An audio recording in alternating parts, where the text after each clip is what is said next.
En rejoignant France 2 et donc le service public, Laurence Boccolini a accepté de revoir à la baisse son salaire. Pour Le Parisien, elle reconnaît une énorme différence avec ses années passées sur TF1.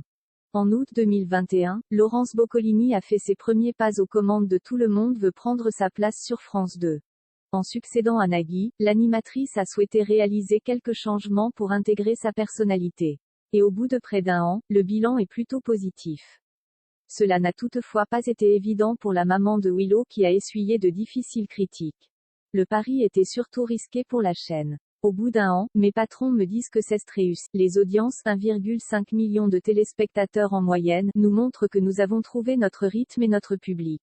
Pourtant, les débuts étaient très durs à vivre parce que personne n'a été vraiment tendre avec moi, ni avec l'émission. C'était très violent. La première semaine n'était pas terminée que certains disaient déjà qu'on allait me remplacer, a-t-elle rapporté au Parisien. Néanmoins, Laurence Boccolini a pu avancer avec la confiance de la production et de la chaîne. C'est d'ailleurs pour cette bienveillance que Laurence Boccolini n'avait pas hésité à rejoindre le service public après son divorce avec TF1 à l'été 2020, au bout de 20 ans de service. France 2 s'était rapidement positionné pour donner un nouveau souffle à sa carrière.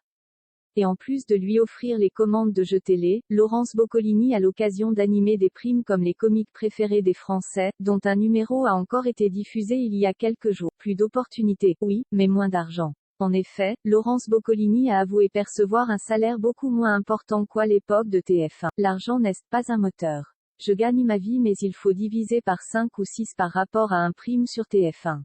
Mais je ne peux pas faire les choses si je ne prends pas de plaisir ou si je ne travaille pas avec des gens que j'aime bien, a-t-elle assuré. Cet environnement idéal, elle ne le trouvait plus sur la une comme elle l'avait expliqué pour Le Parisien au moment d'annoncer son départ du groupe. J'avais la sensation de ne plus travailler du tout et de tourner en rond.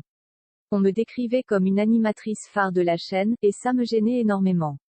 Comment peut-on être une animatrice phare avec seulement 3 émissions par an, avait-elle regretté.